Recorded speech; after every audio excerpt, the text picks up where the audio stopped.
I found a fan fiction called Some Nights You Make on FIM Fiction. It's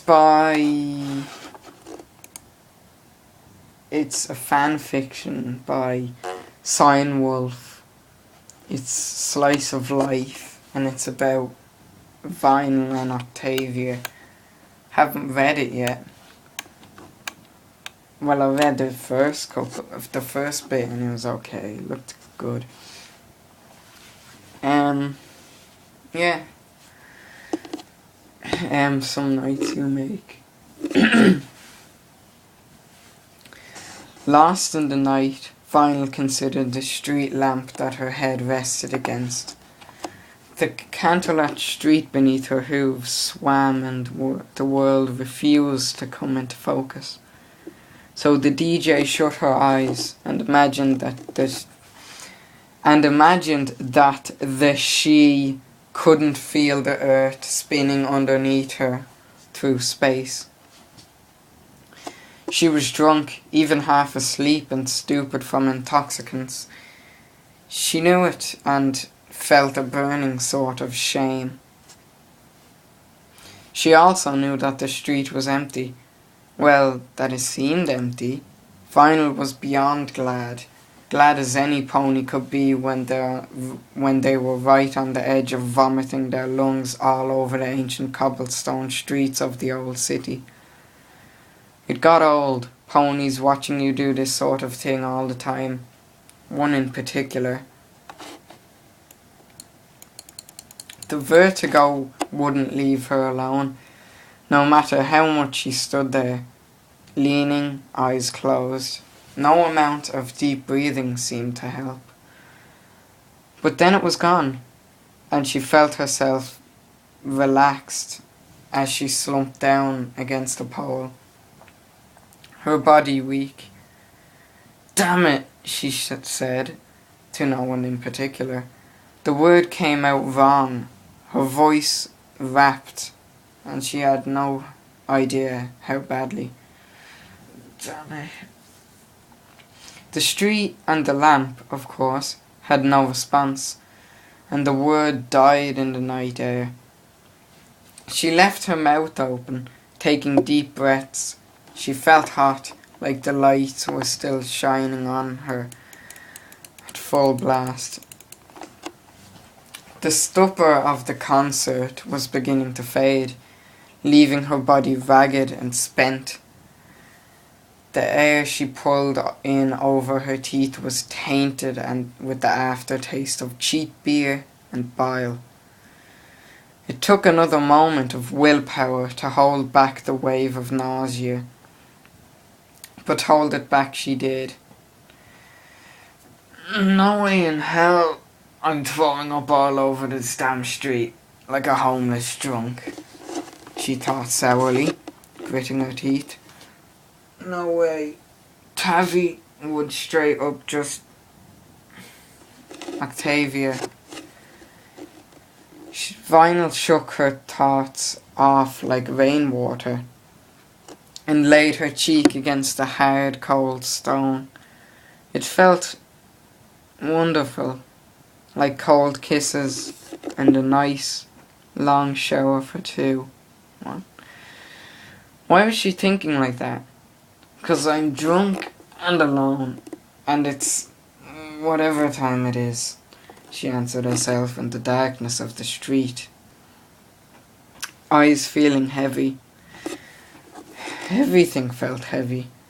Her hooves were like lead, and her head felt like some pony had tied a millstone to it.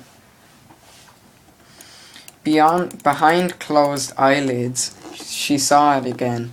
The lights, the spinning discs, the crowd and the flashing bulbs that cast them in a dozen shades of eerie, otherworldly colour.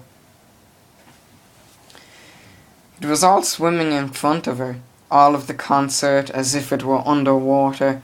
She felt the pills like phantoms on her tongue, and felt the alcohol like a ghost. She felt and knew it all. knew the faces that were familiar and those that weren't, and who was going to give her something that would be nothing but a bad trip. Her mind processed, and now she relieved it in Technicolor, like the fancy screens they were selling these days from the nice storefronts in Manhattan. And she was back there, back in Rockland, back where the lights are far too bright and the ponies are mad. They jump and they move and they ride in the night. And as she feels the bubbly rushing of the unnamed pills and the mixing of alcohol, she knows that the night is young, and for fools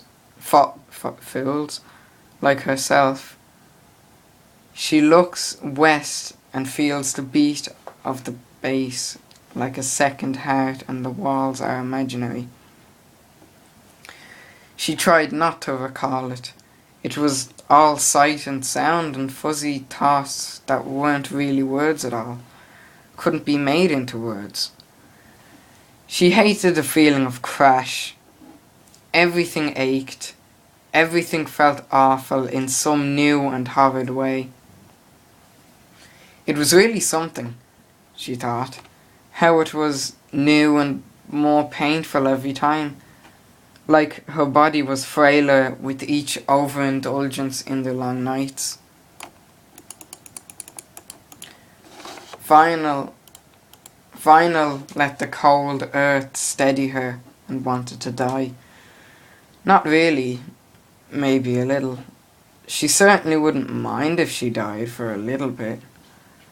Maybe even for a short 3 hours sabbatical. Sabbatic. In the afterlife. Until this went away a little. Sounds wonderful, she thought, and groaned. It was pointless, but it somehow felt right to announce to the empty street that she was sick and pissed off. Her mind wandered.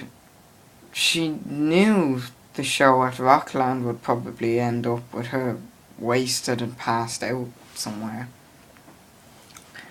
She had known going in that it would probably end badly. Not that it would end badly. It was the venue legendary, and it was the company, Dread, Cult and Maze. They partied hard and they crashed harder. Her tour last year with Maze had been when Octavia had almost made her sleep in the hall outside the apartment in absolute fury. The blazing fire and those beautiful... Nope! She diverted her attention.